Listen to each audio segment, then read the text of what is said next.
Hello, welcome to Get a Better Handle on Life. I'm Barry Winbolt and this is my podcast.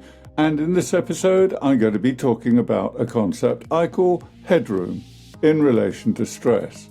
It will help you manage your stress, but more importantly than that, it will help you develop an aptitude that leads to greater resilience and being better prepared for unexpected events. Stick with this episode and you'll learn better to cope with those unexpected occurrences that can trip us all up.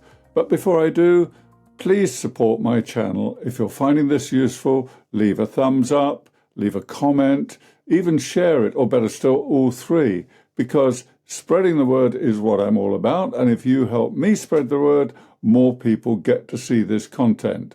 I hope you find it useful. I hope they will. That's what I'm all about. So what can you expect from this episode? I'll deliver three things. I'll define headroom and explain what it means and why I developed this concept. It's a word I use. I haven't seen it described anywhere else in this context, but I found it a very useful context for thinking about stress in my own life and also explaining stress to my clients. So that's the first thing, an understanding of what headroom means. Second, what can we do to build more headroom into our lives? What are the habits and how do we apply them? And you'll have heard many before, but I think I've got a new take on how they're applied and why so often our attempts at managing our stress, at being a better type of person, you lose it for no apparent reason, or you get confused and stressed and reverse instead of drive forward, whatever it is. You do things which you wouldn't normally do because you're under extreme pressure. So I'll provide a way out of that because this is a new way of thinking how you go about keeping yourself within, let's call it, safe limits. And the third thing I'll give you is a way of measuring your stress levels at any given moment because, as they say, you can't manage it if you can't measure it. If you don't know how stressed you are moment by moment, then how are you going to decide when you need to do something about it? And stress is a tricky devil, as I will show you. It will deceive you. But moving on. So those three things I'm going to explain. What is headroom, how to develop it, and last but not least, and very importantly, a mechanism which I call the stress gauge or the stress barometer. I've put it out in both forms. It's the same thing. It's just that I've changed the language from time to time. The stress gauge, let's call it for now, which I will share with you towards the end of this podcast because that's where it belongs. And then it provides you with a next step, an action plan to actually start to learn more about stresses in your life, how they affect you, and more importantly, to be able to assess their impact on you in such a way that you can then react differently. So that's a big promise, and I'll fit it into the next 10 minutes or so stick around. So what do I mean by headroom? Well, simply put, headroom means spare capacity. Think about it. Stress, red line. You'd imagine, scale of 1 to 10. 1, you're chilled, totally relaxed. 10, you're stressed out of your box. You can't think straight. You're making mistakes, possibly becoming even a danger to yourself or others. Maybe you're picking up bad habits. Maybe you're smoking more, drinking more. Whatever it happens to be, stress pushes us to the limit. And when we reach that limit and keep going with the stress, we become dysfunctional. As I've often said, stress makes us idiots. Of course, you're not an idiot. I'm not an idiot. But it makes us think and act idiotically. That's my opinion of it, having worked with stressed individuals for over 30 years. And I must say, by observing myself, by watching myself. Now, let me give you a quick example and a tool. So here's a fourth thing. I was once in a hospital with somebody who was extremely ill. It's endless roundabout of going to hospital appointments, waiting around a long time. Finally, the consultant shows. And there was an added complication in this particular situation, which was I'd had to park on short-term parking quite a distance from the hospital. So the time was ticking away. We'd used up our 2 hours. I'm beginning to get more and more on a short fuse, worrying about the parking, worrying about the person I was accompanying to hospital who was extremely ill, and I needed to have an opinion, the medical opinion, as did she. So that's where we were. Oh, and by the way, we had the kids with us, 2 children, one young teenager and one 8 or 9 years old. So there we were in this hospital. My fuse is burning. I'm beginning to boil over because I'm worried that I'm not going to be there for the appointment because I got to rush out and feed the meter or whatever it was, pay the parking on my car. And I was about to say something inappropriate or act. I just caught sight of myself being a bit idiotic, a bit stupid, because I was afraid of what we were going to hear from the doctor and stressed by all the other things that were going on around me. And then I had a glimpse of something, of myself. And we were with the children, as I said. And the glimpse I got was of me being in a not a very good place, about to boil over. And I thought to myself, how do I want my children to remember this moment? And I thought, well, I'd like them to be proud of me. I'd like to, at a very scary time for us all, I'd like to demonstrate that I can keep my cool, hold it together, and provide a good role model. And of course, if I start to yell and shriek and panic, I'd have done it in a very dignified way, you understand. But had I have started that, the kids would have watched that. And I didn't want that. So it was as if there was a camera on the wall looking down on me.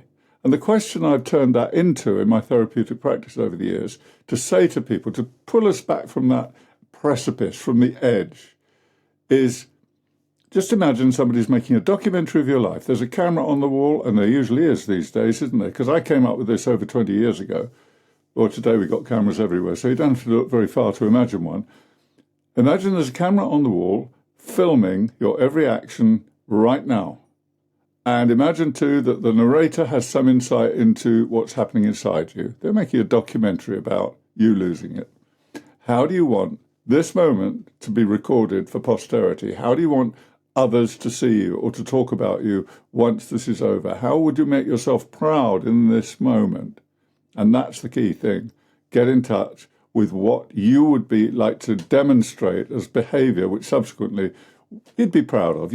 I handled that well. You know, maybe you get a bit wobbly, but you wouldn't get disrespectful, angry, panicking, whatever stress does to you. Now, that was a very useful tool. That's just one tool I'm giving you. And it's the point I'm trying to demonstrate about what I call a red line. I was at a point in my day that, this has been building for weeks, by the way. I was at a point, let's say my boiling point is 7 out of 10. Well, but I'd already gone way past 7 at that point. And what I needed to do was somehow put myself back to a 5 or a 6 so that I still had some control over my thoughts. Because one thing that stress does, I said it makes idiots of us, it distorts your thinking. It has to. It's a survival response. It wants you to think you're superhuman. It wants you to think you can do more than you actually physically are having trouble delivering. And it doesn't want you to think about it because it's a survival response. It wants you to focus on the problem. So at this point, people often say they get confused, that type of thing. They can't think straight. They can't string their thoughts together. And we make mistakes. We forget things. We lose things, whatever it happens to be. So that's the whole concept I'm thinking of here. And the headroom is what happens when I get to 7. Have I got enough latitude to push that 7 up a bit? So that actually I'm still within my range of coping and acting like a civilized human being. I haven't been pushed over to a point where I'm being controlled by a natural response, the fight or flight response. I'm still in control of my thoughts, my emotions, and I can still make conscious and sensible decisions about my behavior and how I act. So that is what I mean by headroom. Developing headroom. How do you develop headroom, you might ask? Good question.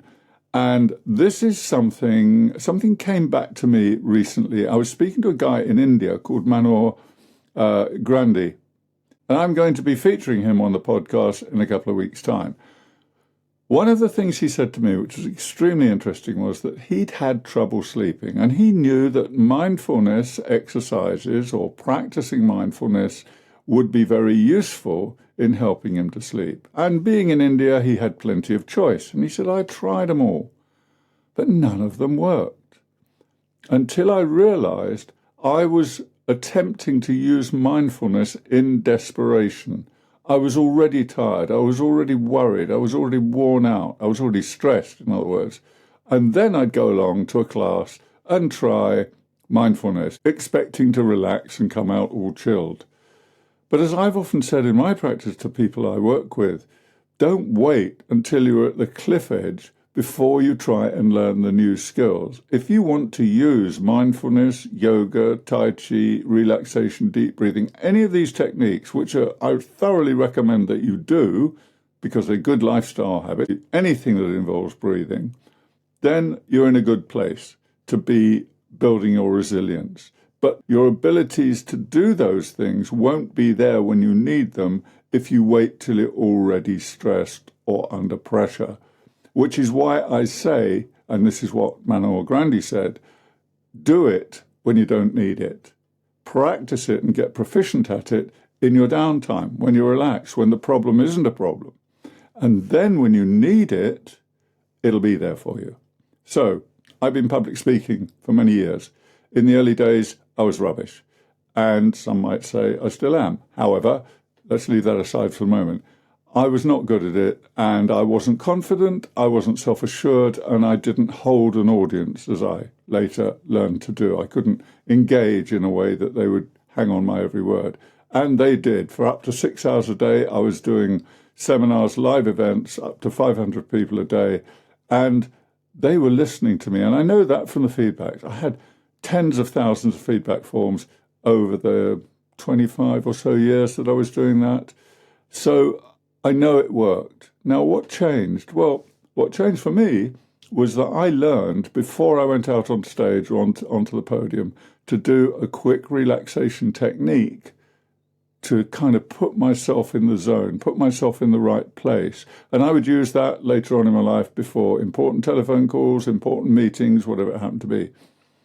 In one context, I was at the police training college, I think it was called, in Wakefield in Yorkshire in the UK. And I was about to go on stage, and I said to the guy, my minder, is there a room somewhere where I can have a couple of minutes to myself? Now, I've done this in the restrooms. I've done it in a spare room around the building where I was. In this case, there wasn't anywhere. It was right by the stage. There was a broom closet. So I went in there. It was all dark. I spent 2 minutes in there just getting my head straight, relaxation, visualization, going out on stage, being good at it, reduced my stress levels, and walked out on the stage feeling great about what I was about to do. Later on, when I'd finished it, my minder said to me, I don't know what you did in that broom closet, but I want some of that. I saw one guy walk in and another guy come out, and then you just walked onto the stage and you nailed it. Now, that was a great accolade coming from him. What I'm trying to demonstrate here, that wouldn't have happened by accident. That happened because I planned it. That happened because I gave myself headroom, because I actually spent a few minutes, and I say 2 minutes, it quite literally was that. When I started, it was probably over 15 minutes, something like that. I got quicker and I got better, but I practiced it when I didn't need it. I didn't start doing that when I had a big live performance to do. I practiced it over the weekends, in my downtime, when I was commuting, on a train, when I was traveling somewhere, flying. It's great for you, just chill out and the time passes. So I practiced mini meditations, if you like, so that when I needed to call on relaxation quickly, I had a tool. And it worked for me every time, and I still use it. So that's the application of Headroom. And what I was saying about Manuel Grandi, you don't want to wait till you need it. As he said, his word, in desperation, you build these things into your lifestyle. The gym, yoga, whatever it is, choose whatever relaxation method suits you, but learn biofeedback, self-hypnosis. Learn a method that actually brings your stress and pressure levels down, brings your blood pressure down, actually, as I've proved by taking my own blood pressure when I'm doing it. And there are many studies on this now as well. So find a technique that allows you to calm yourself, to soothe yourself in order to create headroom, as I'm calling it. And there you've got it. That's the technique. Now, the third thing I said I'd tell you is the stress gauge. Well, the stress gauge allows you to scale, to be self-aware, measure your stress levels, and scale them on a scale of 1 to 10. You will also be able to pinpoint roughly where the danger zone is. And if you count 2 or 3 points back from that, then you'll probably find you are still in a management capability mode. so you can still manage your stress before you hit the red line. Now, it's all explained in the video, which is in the notes below. And if you're watching this video, it's on the screen now. It's one of my videos. It's proved very useful. It's been widely used in my training for many years now. So I highly recommend it. That requires practice too. You need to put a little time in to learning to do it intuitively. Now, I'm on a 6 right now. Now, I didn't think that right through. I just wondered where I am tension-wise, stress-wise. And I guess that's right for an experienced presenter in front of a camera. If I was a 9, you'd probably know it. I'd probably be falling apart, tripping over my words, whatever. So that's a good operating place for me. And I can still think straight, and I can still remember to say, please, if you've enjoyed this podcast episode, remember, subscribe to support me, spread the word, leave a comment, let me know it's been valuable, and let others know if you can. Thank you so much for paying attention. This has been Get a Better Handle on Life. I'm Barry Winbolt. You can follow me on YouTube, on LinkedIn, or on my website. All the links are below in the description. Thank you so much. Until next time, goodbye.